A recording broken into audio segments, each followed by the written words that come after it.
El exec, el exec, el exec. El Vélez, el Vélez, el Vélez.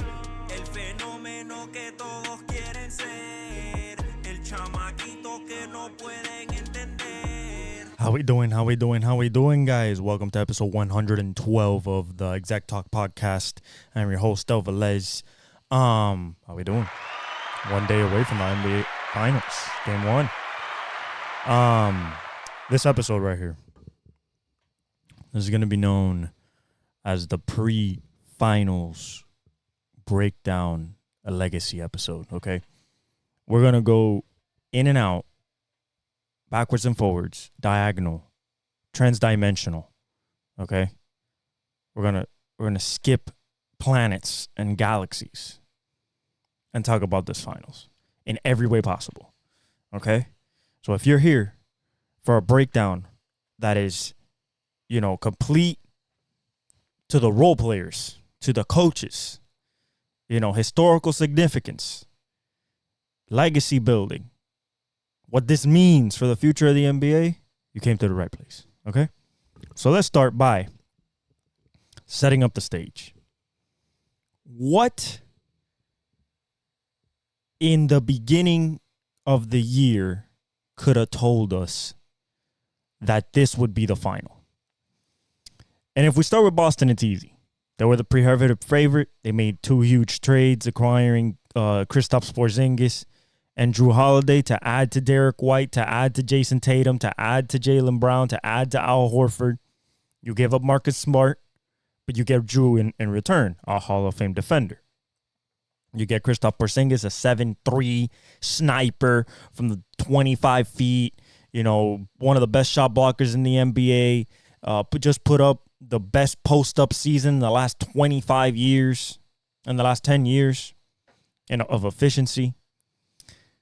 So you were prohibitive favorite from day one the season. So what told us that it would be in the finals? Well, there's two things for me. One is just an overlapping amount of talent, and the philosophy of a regular season to be left up to basically math and knowing that you got the best five on the floor mostly at all times, if not at all times. Okay? But for Boston, there was always question marks. Whenever the question came out, who could beat Boston, even when they were rolling in the regular season, the question marks out of the East was the Knicks when they started rolling, Philadelphia when Embiid was healthy and going on the 35-a-game pace of the MVP that he was going on, when Philadelphia was number 2, and they seemed very formidable. That's stuff that we don't remember. Giannis and Dame, about they're going to figure it out, right? This is all the things we thought. Miami, if everybody was healthy and the bugaboo of last year just shows up again. But there wasn't a real argument to be said about, they're going to get there. But there was always a question about, can they win it? It's never been about, can you get there with the Boston Celtics, especially for Jason Tatum, Jaylen Brown, now the last 2 years, Joe Mazzulla. It's always been about, can you finish the job? And as a Celtics, if you look at history, it's been since 2008. They went 3 times straight. 2008, they won 7 games against the Kobe. Kobe got Powell. Then he goes 09 and 10, the same big 3. KG, the Paul Pierce, and Ray Allen, and Rondo, versus Kobe and Powell, Odom, Trevor Ariza, Derek Fisher. That was the window with that big 3. 1 title. Before that, you had to go, I believe, to the a Larry Bird team. 90 was the Pistons. 89 was the Pistons. 88. 88, I think, was the last either Celtic championship of that historic Larry Bird run that he won the 3 against the Lakers, or it was Magic's last one. Magic's 5th. I know the 86 team was one of the greatest teams of all time, the Celtics team. So you're going back, we're in 2024. You got to go back 24 years. There's only one title. And before that, you have to go at least 10 to 13 years back to the late 80s, mid 80s, 85, 83, early 80s of those Celtics teams. But before that, you had amassed the greatness that is the 16 banners. The 17th banner was, in 2008.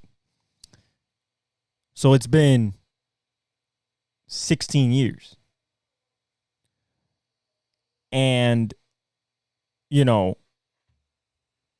understand what it is to be out of 8 years of those 16, you've gone to the Eastern Conference. Out of 8 years, in 8 years of that 16, you had a run with Jason Tatum and Jaylen Brown, including Jason Tatum's rookie year, that basically you've made it to the tippity top of the conference every single year. 6 Eastern Conference finals. And at some point, even though Tatum just turned 26, at some point you start questioning, why can you get there and not finish the job? So in those 6 conference finals, how many finals appearances they have? 1, 2022. And instead of trying to cement a legacy at 24, that you're that dude, talking about Tatum, you let your running mate play better than you. Let's just talk about what it is. Jaylen Brown play like this. Jason Tatum play like this. And that's not what matches up with the talent. So everybody was like, oh, Jason Tatum. I mean, he has to, like Kendrick Perkins said, he has to complete the mission.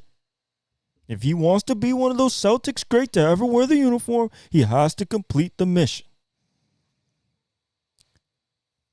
But what if this is just a team that is not meant to complete the mission? And the reason they're not meant to complete the mission in this iteration in what they have is also 2 things. In 2022, they had the coach of the year, Ime Udoka. He was a defensive specialist. And even though they got cooked by Curry, game 3 through 5, game 3 through 6, you had to understand. I mean, no, because they were 2-1. Game 4 to 6, you had to understand that the defense they were playing on Steph Curry was incredible. This was without Kristaps Porzingis and without Jrue Holiday. So do I understand the argument that they're like, oh my God, they're just the most talented team, and JT doesn't have to be the best. It could be Jaylen Brown, it could be Derek White one night, it could be Jrue Holiday, it could be Kristaps. Yes and no. Because, like I said last pod, over the last, if you want to go 20 years, 30 years, there has always been on the championship team a arguably top 30, top 20 all-time player on those championship teams. Okay? It's just what it is. Those are the players that win. Shaq, Kobe, Jordan, Magic, Kareem, Bird, LeBron, Curry, Giannis, Jokic, Kawhi, you can say something, Duncan, and then the 04 Pistons. That's it. What you want to see? You want to put Dirk in there? I think Dirk is a top 20 player of all time. He's still considered the greatest European player of all time, although Jokic and Doncic are going to fight over that for the next 10, 15 years. But, he retired being the greatest European player in NBA history and 6th all time in scoring. So, yeah, I think he's a top 20 player. Maybe 25. Okay, there's a lot of good players. I understand, but Dirk was that. He was that dude. He got a name. He got famous for his shot. Like, it's a shot that now Luka does to perfection, which is the one knee up fadeaway from like 17, 18 feet, fading back. So the contest, you don't see it. You just put more arc on the ball because he was 7 foot. Now, back to the Celtics. So one thing was Ime Udoka. You know what happened there. He, relations with a staff member. Celtics felt it on their behalf that was unacceptable, inexcusable. Boom, you're fired. Joe Mazzulla from the back of the bench to the front. Brad Stevens, the mastermind that has built this team after being its coach when Kyrie was there, and Tatum in the younger years of Jaylen Brown and Jason Tatum. Brad Stevens goes up to the GM position and starts building this team. So the argument that I'm putting out here is for the Celtics. What you got to show, what the Celtics have to show is that those 64 wins were valid, is that the 12-2 playoff record against mid, because that's what you faced, is valid, and that Jason Tatum being a top 5 player in the league and an MVP candidate for the years to come is valid. They do that? Personally, I don't think so. But then you tell me, Josh, but why? Drew Holiday, champion. That's it. That's it. That's all you got. Drew Holiday. Who are you facing on the other side? Kyrie. One of the most, if not the most skilled player to ever touch a basketball. Okay? So you lose that matchup just based on the fact that nut cutting time, Kyrie gonna show up. And if you test him, he'll embarrass you. Okay, so let's go to, let's go to your stars. Your 2 superstars. Jaylen Brown, Jason Tatum. They are, it's funny. It's funny. They are a different side of the same coin.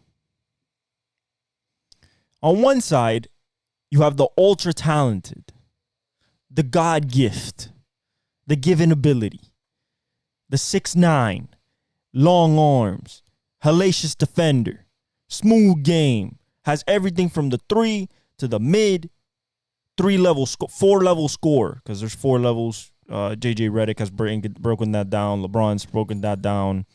A lot of people, NBA defenders, have broken down the 4 levels. The 4 levels is the rim, mid post, which is basically like 10, 12 feet. Jokic's like dream spot. DeMar DeRozan's DeMar DeRozan's the 3rd level scorer, which is that mid range. That De'Aaron Fox, Kyrie, Ant, Luka, Tatum, Brown, Jimmy, those type of jumpers.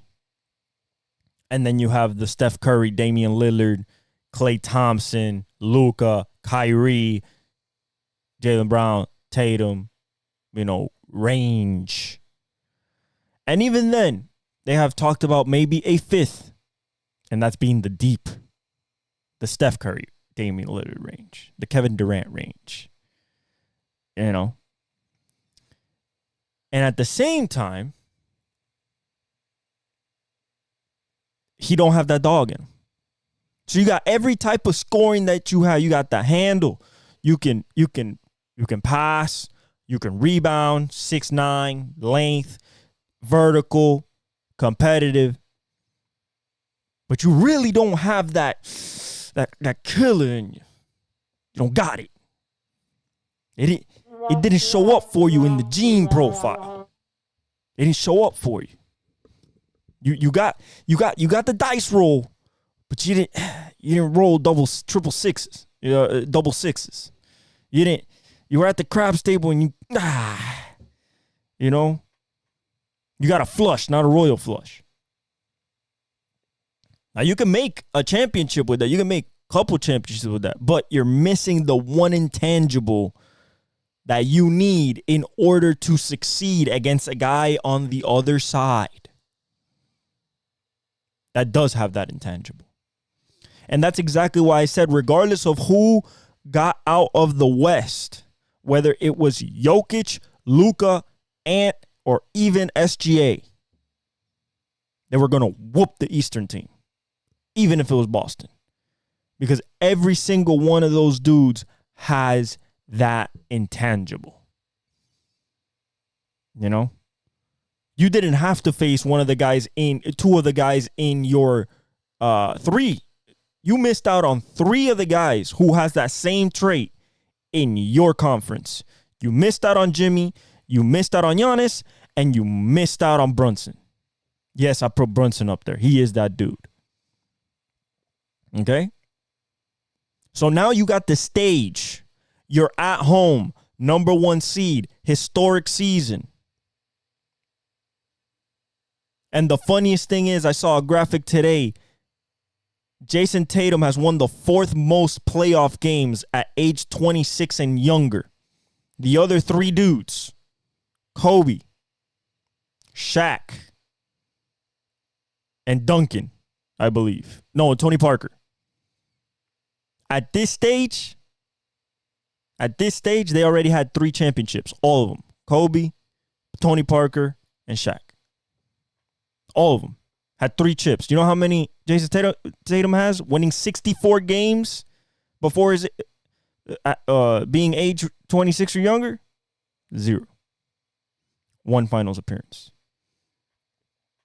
And in that finals appearance, he had the chance because he had the more talented team. They had a 96% chance. Coming in, they had like an 88% chance. BPI put it at a crazy stat. I think it was 93%. It was like to win the series.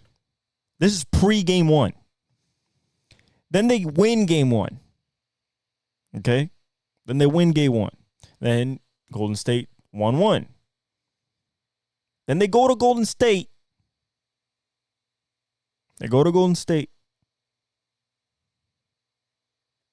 And win game 3. Oh, 2-1. 2-1. Actually, no. It started in Golden State. They took first game 1 in Golden State. Game 2 was the Andrew Wiggins game. 1-1. Game 3, you win in Boston, and you're like, oh yeah, we're a really good home team. Yeah. And then in game 4, you shit down your leg. Because a guy that is an assassin, a guy that really has that dog in him, and has still lost 2016. But has that dog in him. Has the I'm a killer. I'm going to stare you in the eye and I'm going to end you. That's Steph Curry. Guess what? That's also Luka Doncic. And what's the other side of the coin? The other side of the coin is maybe the guy not that got the royal flush. Maybe he got a 3 of a kind. He got a 4 of a kind. Now, he got some gifts, though. He could jump out the gym. He's learned how to shoot. He's a better defender than Tatum, and I wholeheartedly believe that. He's a better defender than Tatum. And that intangible, that dog, that clutch gene, he got that in the gene pool. He got the no back down. I don't care what people say. I'm going to get out here and I'm going to do my business. If we're struggling, I'm going to the hole. You constantly see that exertion of passion and energy out of Jaylen Brown, but he's a calm and collected dude. So it's always asked, especially now, because Jaylen Brown has been the better player throughout these playoffs. But I dare you to look back at the 2022 playoffs and that finals. Jaylen Brown was basically the only Celtic that was doing something, that showed up for a moment. In a losing effort, but showed up. Jaylen Brown has that dog in him. He got the ability to make it like that. You know what I'm saying? Doesn't shy away from contact. Is not afraid to go with the trees at 6'8", 6'9", with a 40-inch vert. Strong. Likes pushing people around. A bull. Can shoot the three, can shoot the mid-range, has a package. But he has that dog in him. But when the number one star clearly doesn't, and the guy on the other side is shown since his rookie year and even before he came into the NBA that he was that guy, to me, it doesn't matter what defense you come up with. Luka's going to figure you out. It's just what it is. He figured out the Clippers. They had Kawhi for a certain amount, but then they had PG and James Harden and Terrence Mann. And guess what? Barbecue chicken. Next. SGA, Lou Dort, Josh Giddey, Chet Holmgren. Next. Gobert, Ant, McDaniel, Cat, Kyle Anderson, Nas Reed. Out of here. All on the road as a 5th seed. Okay?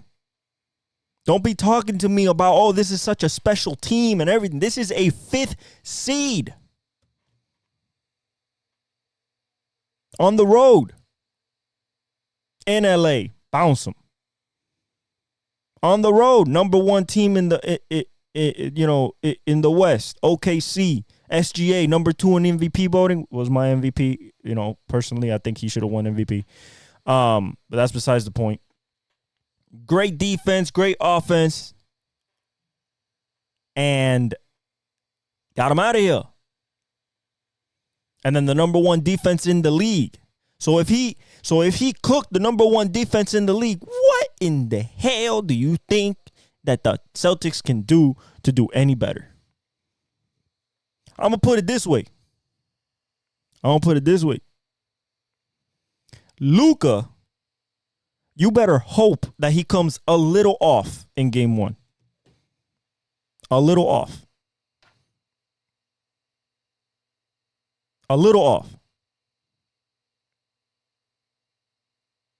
Because if he does not, I repeat, if he does not come off, and I'm talking about off like 7 for 18, not a typical Luka game, still gets 30, but it's inefficient. Maybe the lights are too bright for him a little bit. Maybe, this is the finals and everything. Then maybe.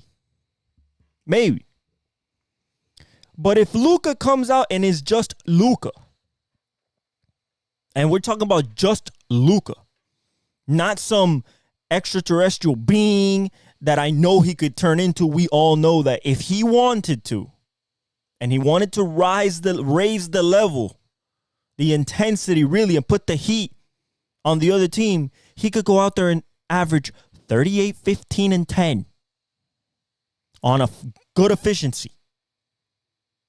Okay? You're not stopping Luka. Point blank period. Jaylen Brown, Jason Tatum, Drew Holiday. Who was it? Al Horford. Who do you want to stick on him? Who? He don't care. Can you make it tough on him? Everything? Yeah, but Who cares when he dissects you with the pass? This series is not about Luka and Kyrie. This series is about the role players around Luka and Kyrie. And so far, they've turned up to the challenge. PJ Washington, Jaden Hardy, Josh Green. We'll see what Maxi Kleber does. Derek Lively.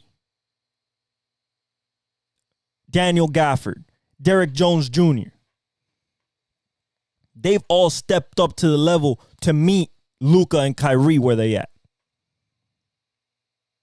Like I said, if PJ Washington, mark my words, if they stick anybody who is defensively inept on him, and when I mean defensively inept is like they don't understand that, hey, he can knock down threes. If he has a 25-point game, you will lose. You will lose. If Jarek Jones gives you a 15 to 20-point game, you will lose. If Tim Hardaway comes off the bench and gives you 15 to 20, you will lose. Because that's all Luka and Kyrie need. That's it. Because their defense is that good. I'm telling you, you're going to see stretches from the Boston Celtics where they cannot get a bucket. And why they're not going to get a bucket? Back to my first point. Joe Mazzulla does not make offensive adjustments. He believes in the math. That's it. You don't win with the math in the NBA Finals. You don't win statistically in the NBA Finals. Okay? That's the 2016 Warriors. You just don't do that. You don't do that. You win playing defense and being all-time great in the moments that require it the most. Iconic moments. Dallas has the guy that sunk the most clutch or the second clutch shot in NBA history. Ray Allen 2012. Ray Allen 2013 and Luka and Kyrie 2016. One was in a game 6 losing to force a game 7. That's Ray Allen. And one was to win the series for a team that hadn't won it over 40 years. Well, no, their first championship ever, actually. And in the NBA. With LeBron on the team. And he took the shot over Steph after the block and all that. So you're not going up against guys. If Mazzulla thinks that his defense is going to be so good that when you get to the fourth quarter and in the 5-minute offense against Luka and Kyrie, that he won't see the magic of Luka and Kyrie, he is sadly mistaken. Guys, I'm telling you right now, I don't expect to see a lick of Luke Cornett. A lick. I am not talking about a minute, a 10-second spurt, unless it's an absolute blowout, which I don't think there will be any, because this team's, although they're super powered in different aspects, they're still close. And this is the NBA Finals. Not a lot of blowouts. Unless, 2017, 2017-18 Warriors. That's the greatest team ever assembled. But I do not believe in the slightest that the better clutch team is Boston. Absolutely not. Why are Kyrie and Luka so good in clutch time? Well, one, they have the clutch team. That's just innate. They love the moment. They live for it. Okay? Kind of like Steph, kind of like Dame, LeBron. I mean, got to put them in there. Mike is Mike and Kobe are like the pinnacles of that. But More than that. You already gave these guys 3.5 quarters to figure you out. There is nothing else you can throw. What does it turn into? Throw a body. That's what the fourth quarter and especially the last 5 minutes of the a playoff NBA final is gonna come down to. It's what it's always come down to. Throw a body. Throw a body at the superstar and see if it affects him in the slightest. Most of the time, it does not. Mike, Kobe, Wade, Bron, Curry, Giannis, it does not. But I seen it affect Jason Tatum in round 1. I've seen it affect Jason Tatum against somebody of his stature this last year in the regular season at home. That's another thing. The better home team is the Dallas Mavericks. There's not a discussion there for me. There's not a discussion there for me. You know, I know the role players are going to show up at home. I've seen it. And I've seen Boston crumble at home.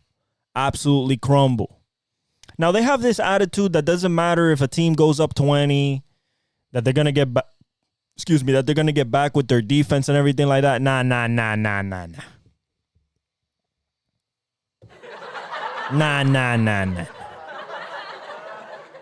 You got to understand that if you fall behind by 20 against a no Tyrese Halliburton, a no Jimmy Butler, a no Donovan Mitchell led, Cavs, Heat, or Indiana, oh, yeah. Oh, you could come back for sure. Your defense is going to be good enough to get you back. Absolutely. You think you're coming back from a 20-point deficit against the Dallas Mavericks? Are you stupid? You're smoking on something. I believe the Dallas Mavericks can come back from a 20-point deficit against Boston because they can get that hot and then execute on the defensive end. Then Boston coming back from 20 down against Luka and if you're 20 down against Luka and Kyrie, that means they're cooking. You know what they're going to keep continuing to do? Cook. I'm sorry. If you catch Luka or Kyrie on a bender, I am talking about 40 plus. If you catch them on any that type of night, when the other one is just having a good night, which is like a 30 ball, you ain't winning. You're not. Because I believe that the rim protection and the perimeter, not the perimeter defense, but the rim protection with Daniel Gafford and Derek Lively is enough to deter half-hearted Jason Tatum going to the rim. It's not going to deter Jaylen Brown. Although it might bother him, the 7 foot, the 7 foot strong, bodies of Gafford and Lively. But Jason Tatum going into a Twin Towers filled paint? No, man. No, because when he gets tired, he does not go to the rim. He turns into wannabe Michael Jordan, Kobe turnaround jumper fadeaway that he don't got. It's not in the bag. Okay, I'm sorry to tell you, the step back 3 in between the legs, step back to the side, Curry shot, it's not in the bag. It's in the bag 31% of the time. That's not in the bag. Okay, that's not even a Ziploc. I'm gonna say something about Steph because people were saying like, oh, his name came up, and on Twitter, they posted something. I just wanted to say it. Steph Curry's career shooting splits at the rim. He's 6'3" at the rim, 65.2%. Step back 3, one of those that I was talking about, 53.2%. The pull-up, which is what Kyrie does in transition, 52.9, basically 53%. Corner three, 49%. Open three, 47%. This is career. Mid-range, which is basically the midi, 46%. Catch and shoot three, 44%. Three after 7 dribbles, so cooking you, 42%. Three from plus 25 feet out, big range, 30, 27, 28. Regular shot for Steph, 42%. And then the one that's worst in his career is a heavily contested three. He's still at 38. It's not in the bag, Tatum. It's not. It's more in the bag of Jaylen Brown than in you, especially down the stretch. I've seen you miss wide open threes. You think you're going to take a step back, turn around midi when you see Luka or Kyrie just cooking on the other end? Nah, because you're going to be tired. You're going to feel that wave of like, oh my God, what's happening? It's closing in on me again. And this time it's not one guy. Steph did that with just Clay and Draymond in a lesser role. His best running mate was Andrew Wiggins. You got Kyrie on the other side, son. Okay? You think if you get... So let's say it goes like this. Game 1. Luka establishes himself. He's like, 25 in the first half. 25. We can see that from Luka, right? Let's say Kyrie drops 15. 13. What happens when Luka decides to just give the ball to Kyrie? Kyrie gonna drop a 25-point half. What do you think Luka's gonna do? Drop a 20-point half. What that results to? Them scoring more than 70 together, and boom, you just lost game 1 at home in the NBA Finals when you were heavily favored by 6.5 points. Oh my God, we gotta wake up. No, there is no more there is no waking up. This is reality. The reality is that this team is not built for it. The dog is not there. What you need is not there. And I feel bad for Drew. I feel bad for Jaylen Brown especially. Horford's 17th year, but it's gonna come up short. You have 2 giant disadvantages that nobody has ever overcome. And that is they have the better coach and they have the better player. They also have the duo that can go for 90 and it looks like a normal game. Okay? Now let's say, we're going to hard double Luka. That's going to work for maybe, 3 possessions? Go ahead, hard double Luka. Go ahead, see what happens. What's going to happen, this is what's going to happen. He's going to pass it to Kyrie. Kyrie's going to swing. And PJ Washington going to take a comfortable, wide open 3. If not, you go close out. He's going to drive past you. And there comes Derek Lively or Daniel Gafford crashing for the alley-oop. Oh, you crash? Oh, you left Luka or Kyrie open at the top of the key. Splash. You played perfect defense for 23.9 seconds and still got burned. That's what happened to Minnesota. That's exactly what happened to Minnesota the last 3 games that they won. They played perfect defense, and at 23.9 seconds, Luka and Kyrie said, it doesn't matter. They laughed at it. Because this is what these guys do. They laugh at it. They don't feel no pressure. They got Jason Kidd on their side, a savant at the basketball level. You see him shooting 33s, 35 threes. I heard today, the Mavs are gotta hope that they hold the Boston Celtics to under 35 threes. 35 threes? You ain't gonna get no 35 threes. This is not Indiana, who was defensively inept. This is not Jared. Without Jared Allen, Cleveland, and this is not under-talented Miami. I'm sorry. It's just not. And I think Derrick Jones will do a good job on Jason Tatum on the other side. I think the most dangerous player in Boston it starts with Jaylen Brown and then goes Kristaps Porzingis. Then I worry about Jason Tatum. Because if Porzingis is hitting his 3 and scoring 24, that means Jaylen Brown has 25 plus. That means Jason Tatum has an open rim and starts getting confident about going to the rim and everything. That's what you should be concerned if you're a Dallas Maverick fan. How does KP come back from a calf strain? Is he himself? Especially on the defensive end. I am not even talking about the offensive end. I'm talking about the defensive end. Because what's the first thing they're gonna do? Luka's gonna be like, who's defending KP? Or who's on KP on offense? Oh, Derrick Jones Jr. Let me get that screen. Come here, boy. I'm gonna test that. I'm gonna test that calf strain. I'm gonna see if that's real healed up. 7-3. Come over here, lanky.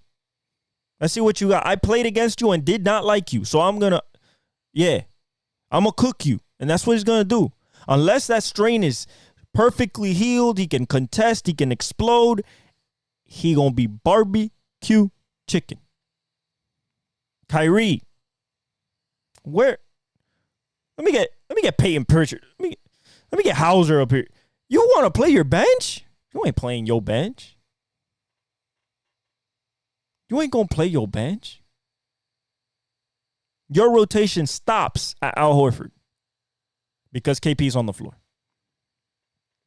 If you put in Peyton Pritchard or Hauser or Cornette into this series, those minutes will be minus 150 for the Boston Celtics. Every minute that Tatum and Brown are not on the floor is a minute that I know Dallas is getting a good shot. Why is Dallas getting a good shot?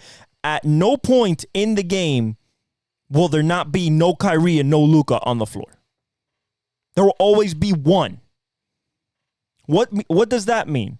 If there's one, there has to be one for the Celtics. Somebody going to play 48 minutes. Somebody going to play 45. Somebody's going to be the Josh Hart of this series on either side. And I see Luka being able to do that because they've done it before. He's played 40 plus. No problems. I don't see the benches. I see more the bench of the Mavericks with Gafford, if they don't start him, or Lively, if they don't start him, Josh Green, maybe Jaden Hardy, Kleber. Like, there's a lot more Powell. There's a lot more that they can choose. Tim Hardaway Jr. There's a lot more that they can choose from, that they can feel confident in their ability, whether it's offensively or defensively. Tim Hardaway Jr. has been struggling, but he can get hot. We've seen it before.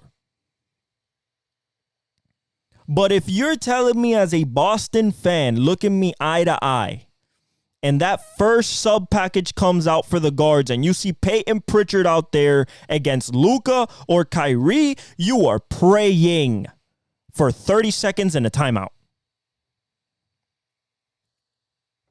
Because if not, you're going to see your lead, if you have any, and if you don't have, you're going to see a lead grow and grow. And you'll be like, oh my God, it's only been 2 minutes and we're already down 8.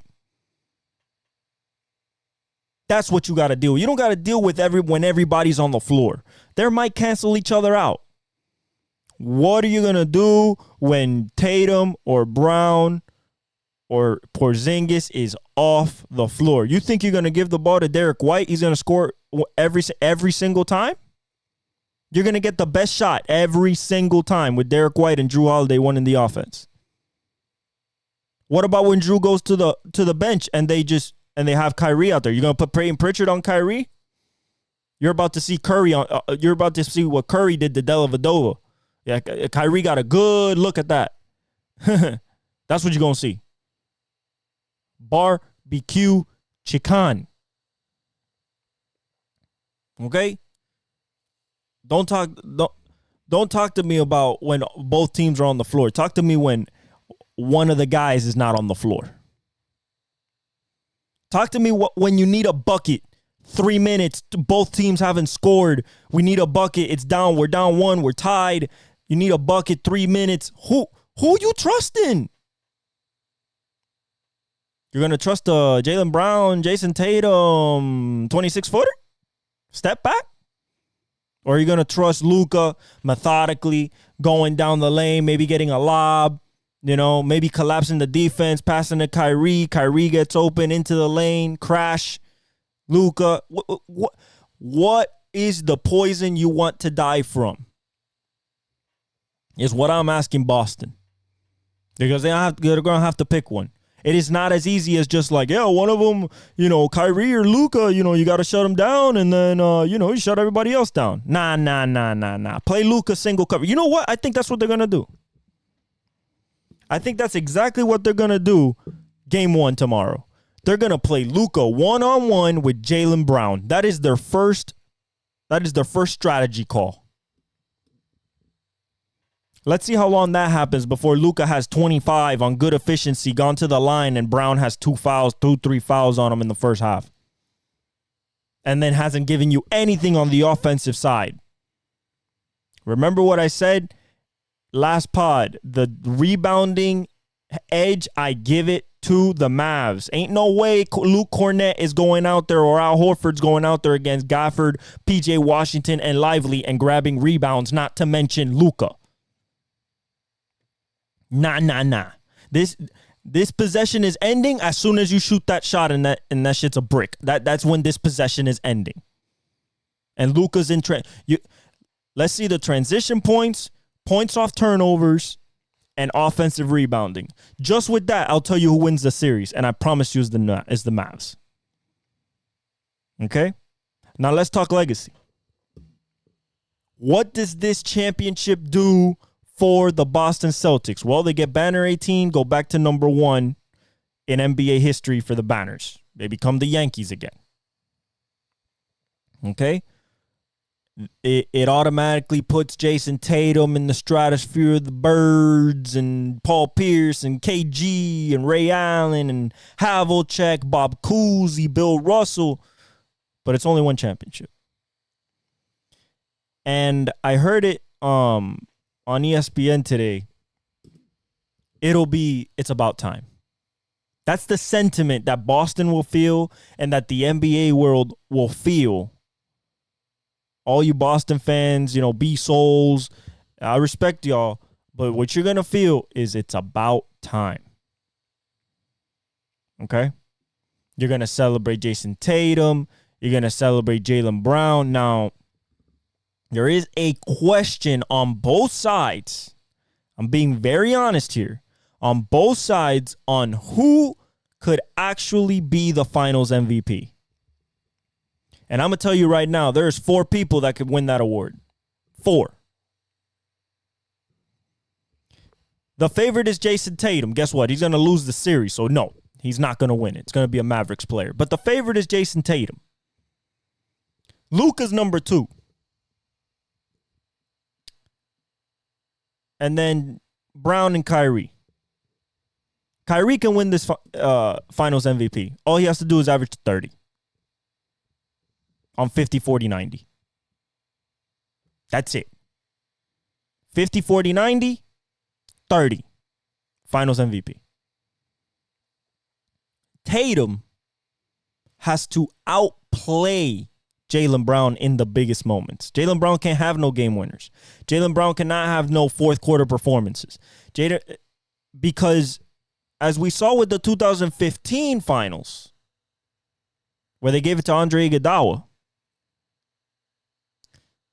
if you're a defensive menace and your offense not matches the star, but is important enough, it's possible to get the finals MVP. And coming off the Western Conference MVP, or the Eastern Conference MVP, maybe he feels it. I've always felt that Jaylen Brown has a James Harden-esque type of shine about him when it comes to scoring. You can tell that he could score 30 pretty easily if he wanted to. But he does pride himself on the defensive end and expends himself on that side as well. So 28 is fine. 27 is fine.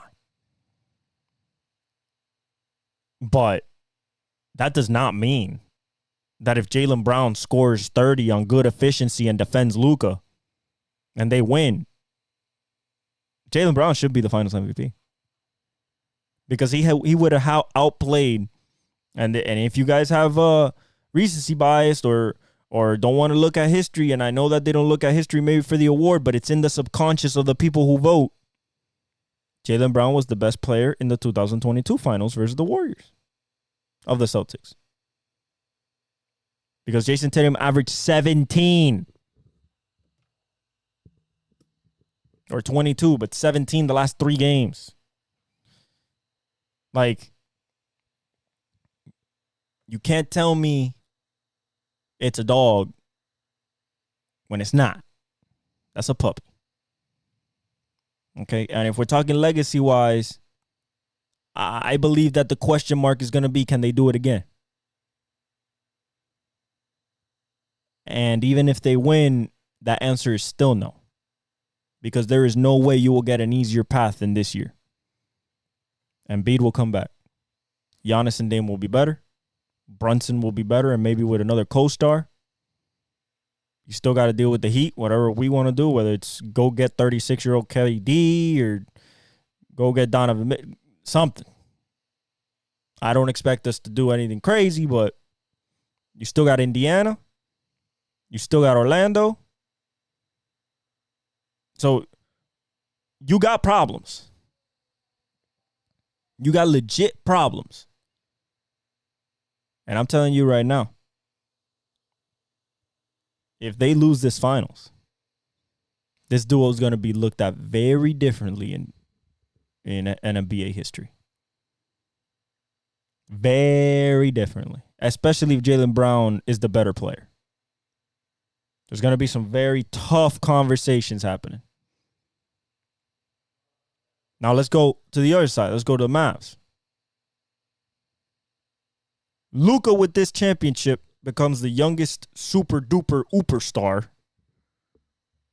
to win it at 25. Okay, because when Dwayne Wade won it, he wasn't a super duper ooper star. He was in his 3rd year. Granted, he averaged 37 in the finals, but he wasn't like Luka. Okay? He would cement himself as one of the greatest Europeans to ever come into the NBA, top 3. If you're thinking of the top 3 right now as Dirk, Jokic, Luka, or Manu at 3rd, and then you got Luka 4th. I think he firmly places himself 1 or 2. Jokic has a lot to do as well, and that's what we're going to talk about as well if they lose, but Luka will be 1 or 2 in the best player in the NBA discussion. And he will become the international face of the NBA. And I say international as in like the world will be his oyster. Not just America. The world. He's already signed to Jordan. Jordan knew what he was doing. He took it from LeBron. LeBron wanted him as his first athlete under the LeBron name. And Jordan took him. Because he knew. A championship for Kyrie takes completely away the stench of Brooklyn, Boston, all the COVID stuff. It takes completely that stench away and is fully embraced as an all-time great. And forever will be known as one of those guys. Cements him as a first ballot Hall of Famer. Cements him into the next top 25 all-time when they added to the top 75 team, the top 100 team. NBA 100, I guess they're going to call it, in about 23 years, 24 years. He'll be in that. Should have been top 25, but he'll be in that. And he will also get rid of the stigma that it was all LeBron in Cleveland. And opens himself a runway of maybe 2-3 years of maybe trying to get another one with Luka. Championship for Jason Kidd becomes, I think, only a handful of coaches to win one as a coach, win one as a player, and win one as a coach. Steve Kerr, Pat Riley, Phil Jackson. I'm missing a couple. I'm definitely missing a couple. Tyronn Lue.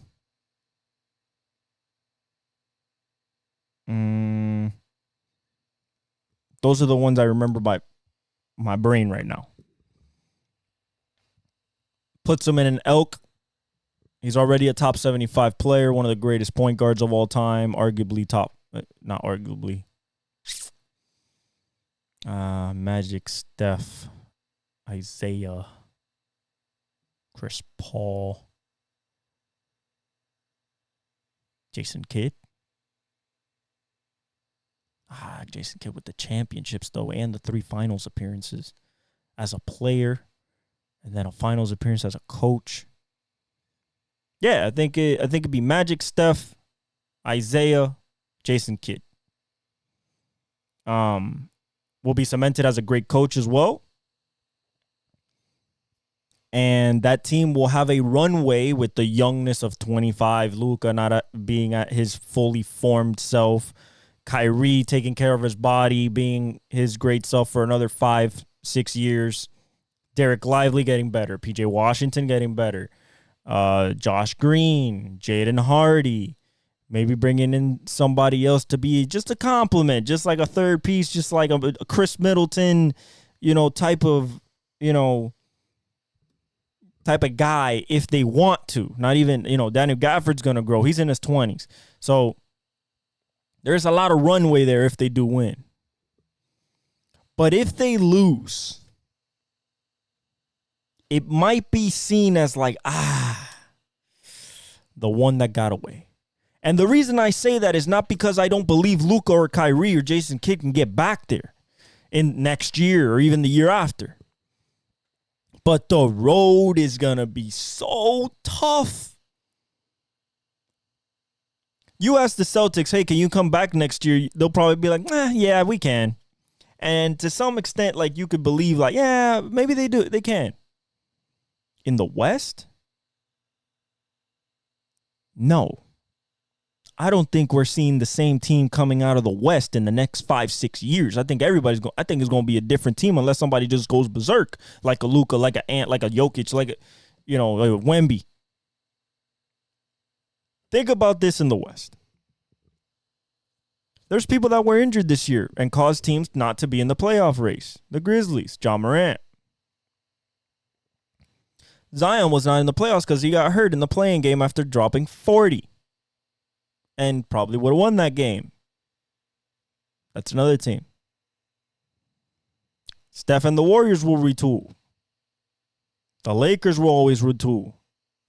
Shout out to JJ Redick.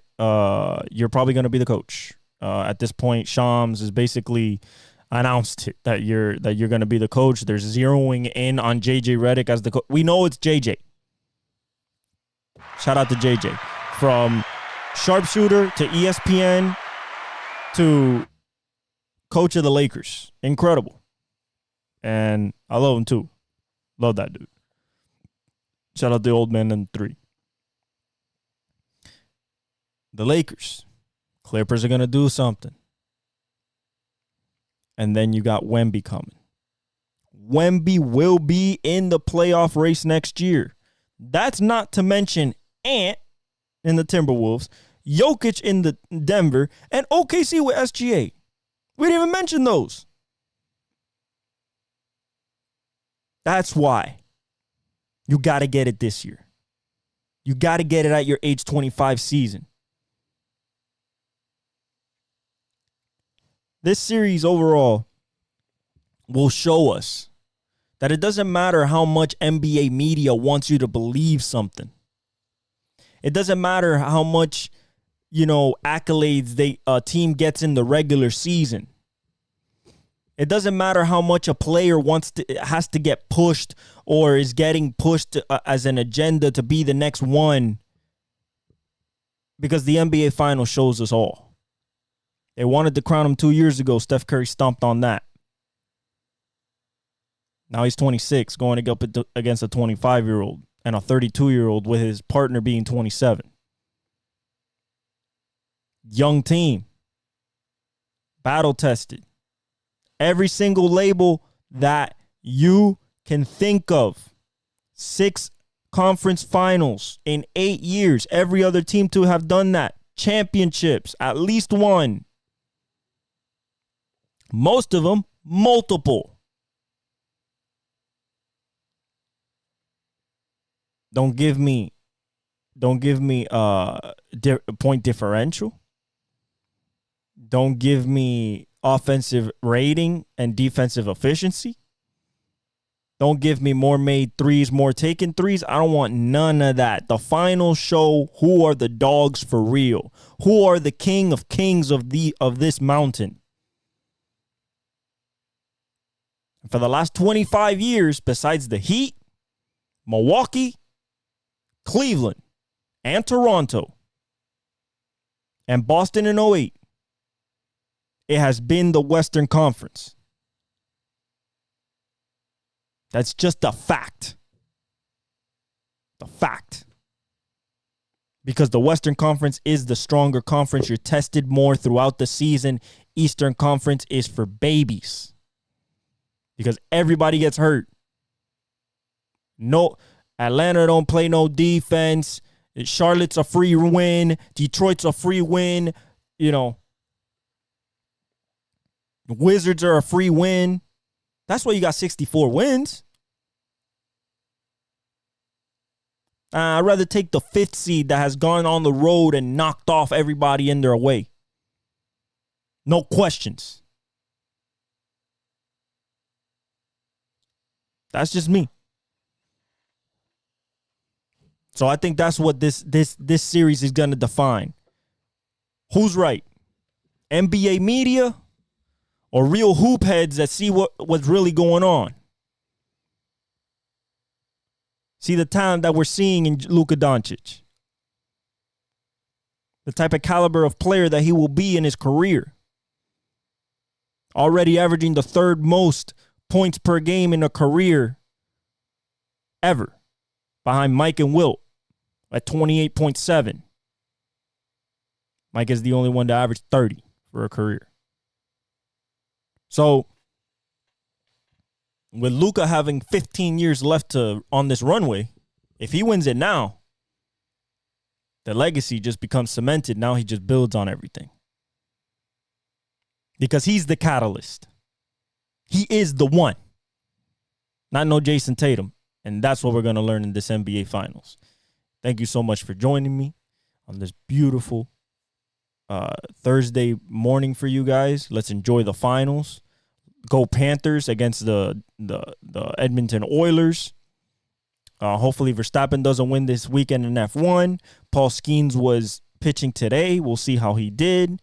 And see how he's doing. Jared Jones pitched yesterday, but I didn't see the highlights, so I want to see the highlights after this episode and have a fresh mind about how these young pitchers are doing. We go on a full road course weekend with Indy and NASCAR at road courses. Absolutely love it. Gotta love sports. NFL training camp is around the corner-ish. CeeDee Lamb wants a new contract. Of course, Jamar. I mean, there is a lot of moving and grooving. A lot of people not at practice. Brandon Ayuk. I like the new uniforms for the Texans. And I'm excited for the Eminem album. I'm also excited for the Roddy Ricch album that's coming. And Kendrick, where are you at? I need that album. Drake is doing some goofy shit with some Wagwan Delilah. And You My Everything with Sexy Red. I don't know what he's doing. He's confused. Kendrick just discombobulated him mentally. But But yeah, man, I love all y'all. Thank you all for everything. Thank you all for the support. We're only growing. Like, subscribe, hit the notification bell, leave comments. I love you guys, and I'll leave you with the outro. El exec, el exec, el exec. El Vélez, el Vélez, el Vélez. El fenómeno que todos quieren ser. El chamaquito que no pueden entender.